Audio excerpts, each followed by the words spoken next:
अब प्रश्न ये है कि काला मोतिया और सफ़ेद मोतिया में फ़र्क क्या होता है। कहने के लिए दोनों मोतियां हैं, लेकिन काला और सफ़ेद मोतिया बिल्कुल अलग बीमारियां हैं। सफ़ेद मोतिया यानी लेंस के अंदर धुंधलापन आना, जिसकी वजह से रेटिना पे इमेज की क्लैरिटी नहीं बनती, और इसमें हम एक लेंस डालकर, एक नॉर्मल लेंस को आपने भगवान के दिए हुए लेंस को हटाकर एक आर्टिफिशियल लेंस से रिप्लेस करके हम ठीक कर सकते हैं, जो कि एक सर्जरी है जो ऑलमोस्ट 100% सक्सेसफुल है। लेकिन काला मोतिया एक अलग बीमारी है, क्योंकि काला मोतिया धीरे धीरे होती रहती है और पता भी तब चलता है जब काफ़ी डैमेज हो चुका होता है। तो ऐसे केस में काला मोतिया में जहां ऑप्टिक नर्व डैमेज हो रही है, नॉर्मली कोई सिम्टम्स नहीं होते।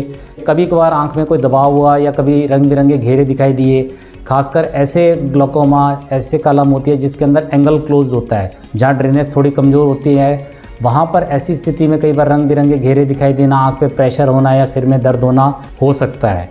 अन्यथा ज़्यादातर केसेस में काला मोतिया के किसी प्रकार के कोई लक्षण दिखाई नहीं देते।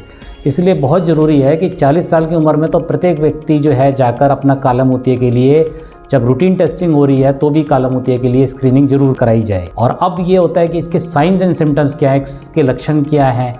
लक्षण तो ये बार बार चश्मे का नंबर अगर चेंज हो रहा है, या सिर में दर्द है, या रंग बिरंगे घेरे दिखाई, बल्ब के चारों तरफ दिखाई दे रहे हैं, वो जो सिम्टम्स हैं जो बहुत कम होते हैं, एक लक्षण तो हो सकता है। इसके अलावा फील्ड ऑफ विज़न जो धीरे धीरे कम होता है, चारों तरफ से field of vision, peripheral vision पहले जाता है, इसके अंदर कमज़ोर होता है, उसके बाद सेंट्रल विज़न कमज़ोर होता है।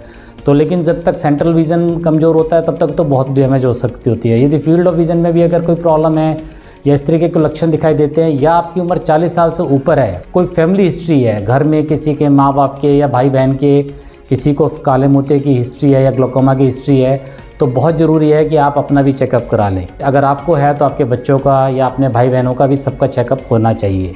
अब इसके अलावा क्या रिस्क फैक्टर्स होते हैं? ज़्यादातर 60 साल से ऊपर उम्र हो या कम से कम 40 साल से ऊपर उम्र हो तो ग्लोकोमा के चांसेस बढ़ते रहते हैं। 60 साल की उम्र के बाद ज़्यादा हो जाते हैं।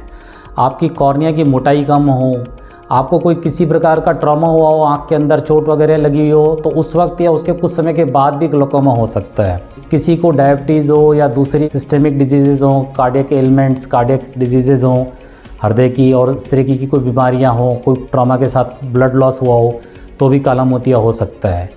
या फिर आपको स्टेरॉइड्स अगर बहुत मात्रा में टॉपिकल या ओरल यानी ड्रॉप्स डालने वाली या खाने की गोलियां ली हो, तो भी काला मोतिया क्रिएट हो सकता है।